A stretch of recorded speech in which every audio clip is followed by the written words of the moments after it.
Hello, GH fans, and welcome back to General Hospital Online and this week's recap. Things definitely broke bad for Sonny and Dex this week. Things are heating up for Blaze and Kristina. Nina and Drew are in an absolute war zone, and Kevin and Laura become unexpected parents. All that and more on this week's recap. In the mob world, Sonny found out that Dex had an offshore bank account where he received two payments from a shell corporation right after the attacks were made on Sonny. He's putting all this together and he's figured out that Dex is the one that betrayed him. Hold on to him. What are you doing? You think I'm the one who betrayed you? I don't think. I know. Now, you and I know the full story, but Sonny certainly doesn't know the full story. And of course, out of nowhere, who shows up but Carly with this breaking information for Sonny? Dex is not working for some other mob organization. He's working for me.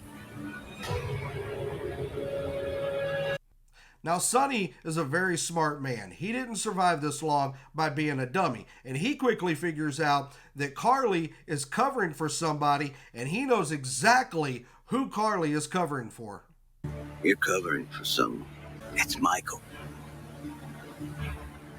It's Michael, isn't it? So now what does Sonny do with all this information and all this betrayal? After all, don't get me wrong, yes, everybody's trying to spin it as though, hey, Dex was looking out for you. He was protecting you. He was there to save you and Ava and everybody else. But folks, and the bottom line is, this started out as a betrayal. He started out infiltrating Sonny's organization. He started out working against Sonny to gather information for Michael to send Sonny to prison. That's not something that anybody should forgive, let alone the head of a mob organization who's definitely not going to forgive a betrayal like this, even if he did change his mind and start working to protect him instead of working against him. The betrayal is always there, and Sonny is never going to forgive this. Now, at the end of the week, Sonny confronted Dex, and he told him there is only one way out of this situation. Your only way out is through me. What are you gonna do, Dex? You're gonna take a shot. Well, we knew that Dex wasn't going to shoot Sonny, and we knew that Sonny wasn't going to shoot Dex. So there was only one logical alternative to this sort of stalemate of a situation, and that was for Dex to pack his stuff and get out of town. You're not taking Joss, you're not talking to Joss, you're not talking to anybody that lives in Port Charles. If you want to save your life, Dex, hit the road. And apparently at the end of the episode, that's exactly what it looks like Dex has done. He has left Port Charles, and Joss, of course, is not happy. She has declared how much she hates Sonny over this. As usual, it's like round 25 of Sonny, I hate you. He had to make sure that Dex went away and never comes back to Port Charles. But is Dex really going to stay gone? Is Jocelyn going to go after Dex? Or is Dex going to find some way to come back, possibly at another moment, to save Sonny's life, get back in his good graces somehow? I don't think that the Dex character is going anywhere, so they've really got to figure out, hopefully these new writers can figure out a plan to bring Dex back. I don't know how at this point. Having seen too many mob movies and TV shows, this is certainly not the way any of this would have gone to begin with. So how do you think Dex is going to stick around and stay in the picture? And do you think Jocelyn is going to have anything to do with Dex's future? The war between Drew and Nina has really kicked into gear and is heating up big time this week. On Monday, Drew and Carly arrive at the Crimson office to find that Nina has ordered some renovation of that floor, which basically kicks Carly out of the office for the week, and she's trying to delay Carly's first publication of Crimson Magazine. Drew is not going to take this lying down. He wants to fight back. He is basically going around telling everybody, if you want to work with Nina on her new publication, you can forget ever working with Aurora Media ever again, let alone Crimson. Now, later in the week on Thursday, Drew offered to buy Nina's half of the Metro Court. Nina, of course, is never going to go for this. She is not going to take Drew's offer. She knows what Drew is trying to do. He's trying to ruin her life. And honestly, I'm really kind of intrigued by this new character of Drew, this new development in his character. It's refreshing because for the longest time since Cameron Matheson took over the role, it's really been kind of a dry, just plain and boring character. And I like this new edge that he's got to him, and I want to see. I'm curious to see, what do you think is going to happen in this war between Drew and Nina? Do you think Carly eventually is going to be able to convince Drew to drop it, let it go, let's move on with our lives, let's not play this pissing contest with Nina? Or do you think Drew is going to ignore all that, go all in on this feud with Nina, and how bad do you think this thing is going to get in the end?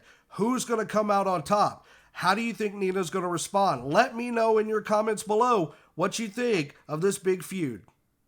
Things between Kristina and Blaze have really kicked into full gear now. It looks like they're moving forward in a relationship. Kristina told Blaze that she is pregnant. She is carrying the baby as a surrogate for TJ and Molly. And she told Molly that she told Blaze about the baby. And Molly was, of course, a little taken aback. Like, hey, I thought we weren't going to tell anybody.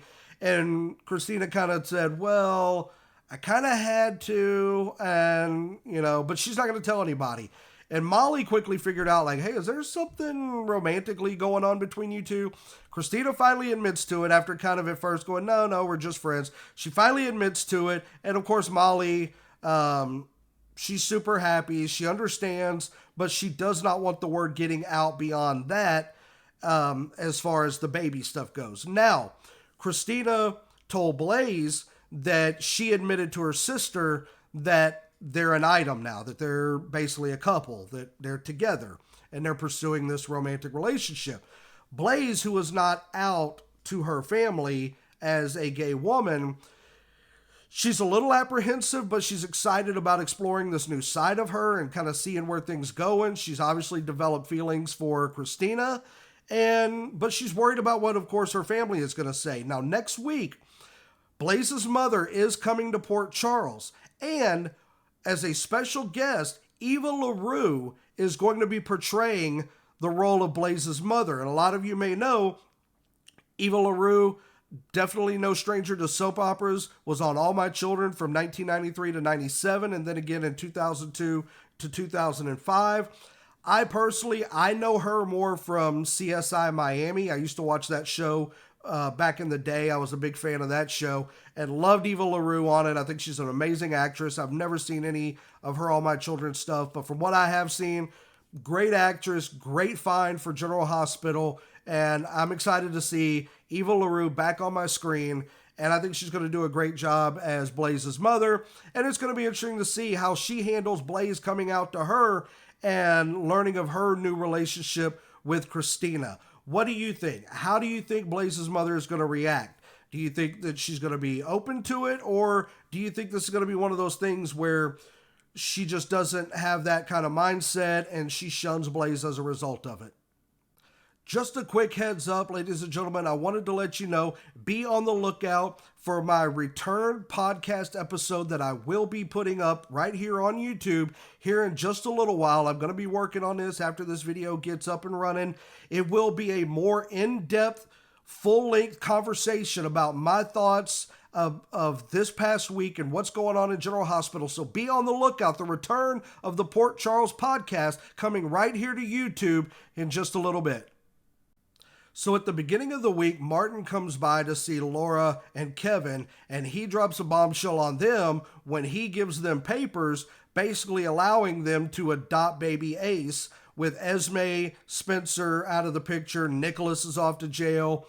Martin kind of implored to Laura, like, hey, you might want to adopt the baby now, because God forbid, if whatever happens, if by some grace of God, Heather actually ever gets out of prison, she will probably try to fight for the rights for baby Ace. So it's better for you, Laura, and you, Kevin, if y'all go ahead and adopt him now. That way, the custody thing is out of the picture and you don't have anything to worry about.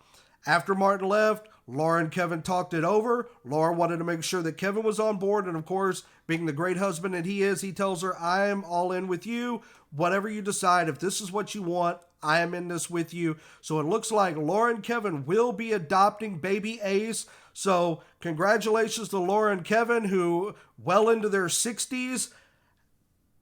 It's a boy.